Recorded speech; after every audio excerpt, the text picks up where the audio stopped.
If you're watching this right now, it's probably because you have stumbled across me in YouTube when you were curious about continuous blending method.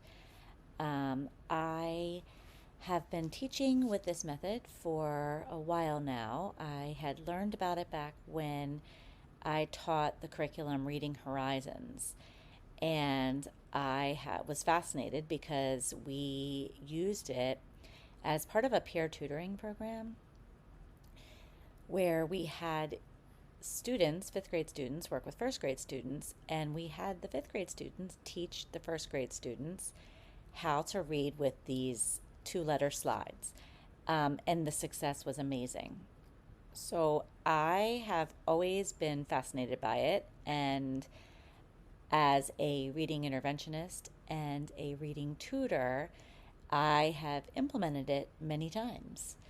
So, whenever you have a child that goes to sound out words and they realize that they say, there's the word big, and they say b, I, g, bot, and they don't remember what they said, you know there is an issue. Or, second issue, they sounded out b, I, g, big, which yes, they got it, but eventually you'd like them to be able to say it smoothly, blend all the sounds together.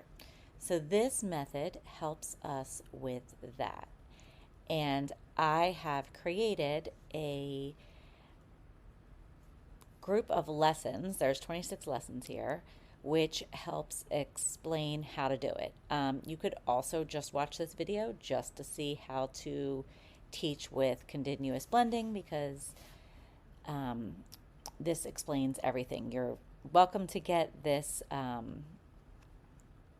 product off of TPT, or if you have your own and you just want to implement the strategy of how to do continuous blending, you could watch here as well. I will link the times where I talk about the different parts so that you can see that.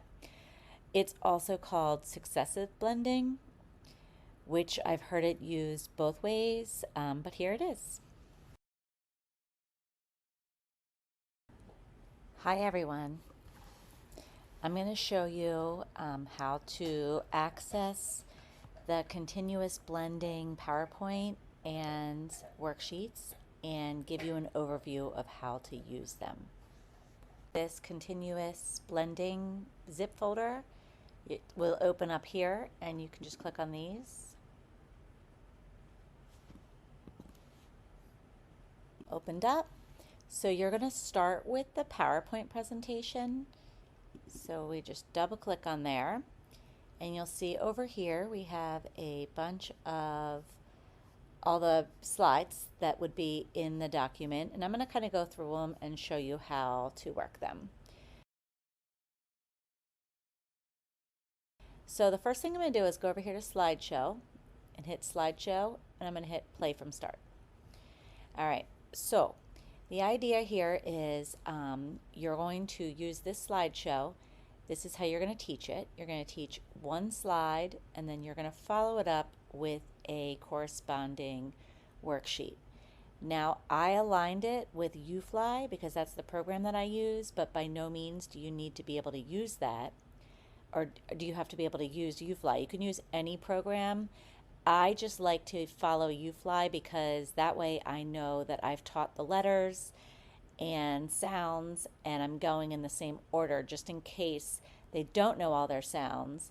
I can make sure the ones that are in these presentations line up with the ones that I've already taught. I also mentioned down here that I found most success when I followed this model.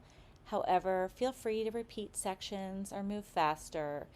It really depends on the kid. This is an intervention for students that are not able to decode correctly. And I'm just hitting return to go through. So for the first slide, which I'll go to in a moment, day 1 through 3, you're going to use the same worksheet, but you're going to have 3 different slides. So you'll show them the slide, and then give them the worksheet for each day. And I'll go over this when I get the next slide. Just gives some directions on days 4 through 9. The slides are the same in the presentation. The worksheets are just different because each worksheet has one day to it. So like day 4 will have one day, but there will be 3 different opportunities for you to practice. Lots of time to practice. You can choose to do as many or as little as you want. Then we go back to the original way for days 10 to 26. You're going to show the slide, and then there is a worksheet that has 3 days of lessons on it. So how does continuous blending work? So the techniques used for students who have been working on sounding out words, segmenting words, but cannot blend them together. So you may have a child who sees the word dog, and every time he sees the word dog, he says d-a-g. And your goal, of course, is to get him to be able to read dog, but he does not. So this is a strategy to get them to practice that. The idea behind this is holding the first 2 sounds together before adding on the last sound. So you would want them to say dog, so it sounds more fluent and continuous. I use the phrase use your motor to practice this skill, and we also feel our throats for the sounds to continuously vibrate. And I'll show this example when we get to them. There are 2 types of sounds. The first set is continuous sounds, and you can hold all of these sounds for a while. These are much easier to blend into a new sound. So you might have like f, l, those sounds you can keep holding and blend them into the next sound. The second set, which are stopped or clipped sounds, are harder.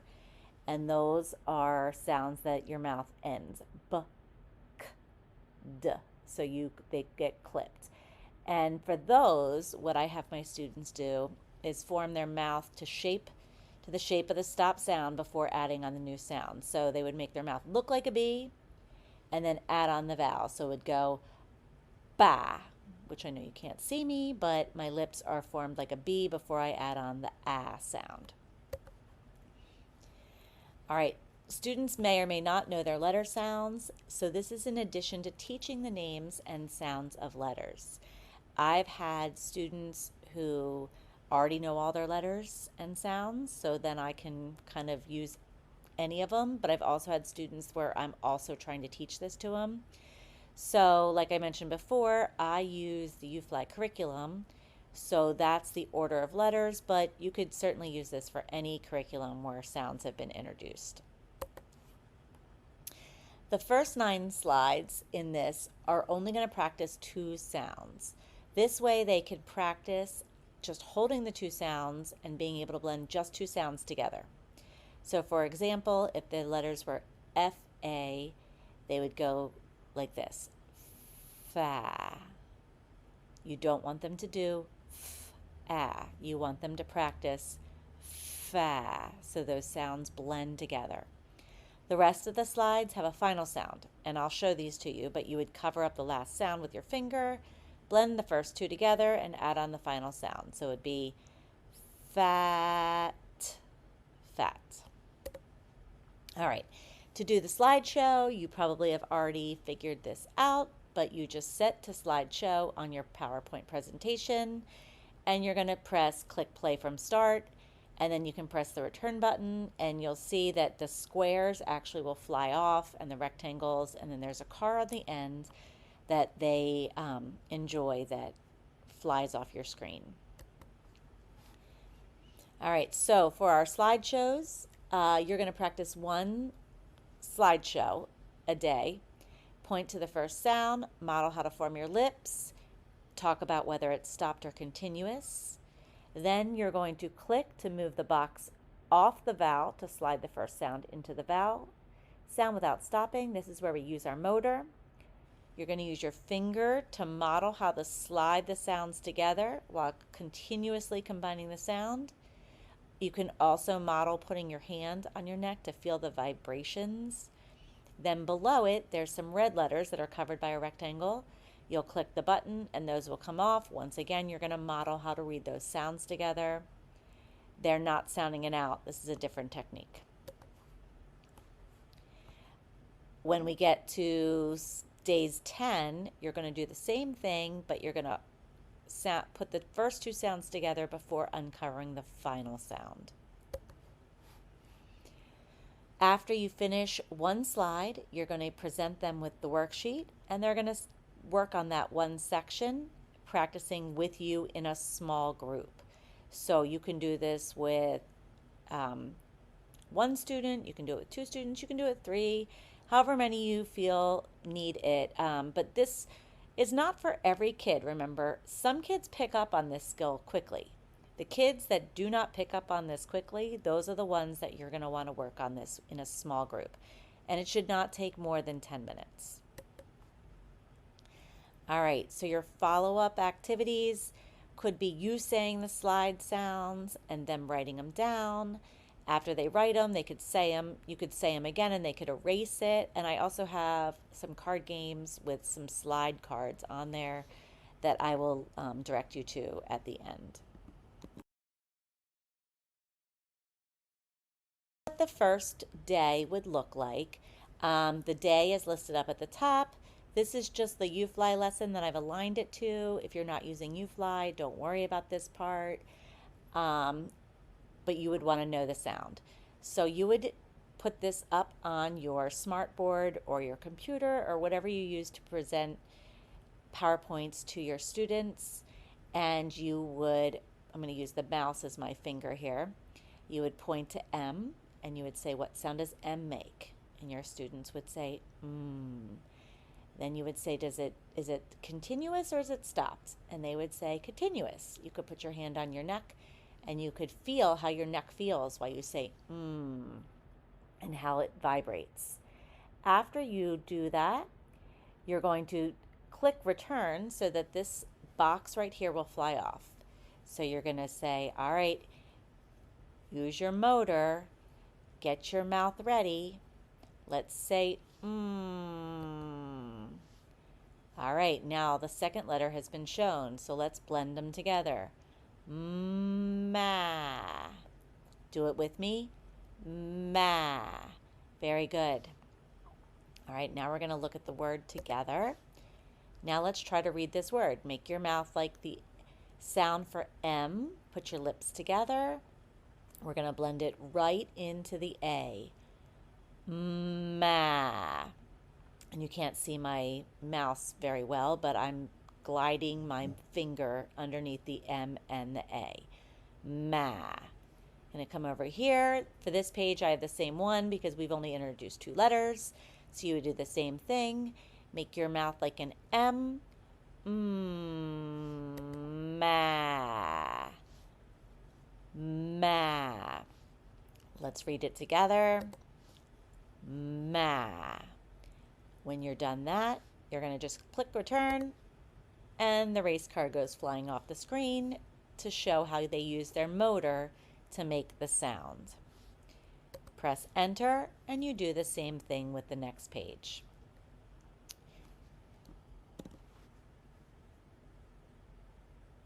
It's up to day 9. This is aligned with lesson 12, but like I said, if you're not using UFly, that's okay. For day 9, we've now introduced several letters. This letter, P, when you make the sound for P, it is stopped or clipped, and it also doesn't vibrate your neck. So you could touch your neck, say the sound for P, P. Notice that your neck does not vibrate and that it is not continuous. So you will need to form your lips like a P. And when I move the square, we're going to add on the second sound. Pa. Ready? Try it again. Pa. Click return. Now we can read it again. Pa. Very good. And then you would go through and do the rest of them. Ma. Ma. fa, fa, fa with our race car.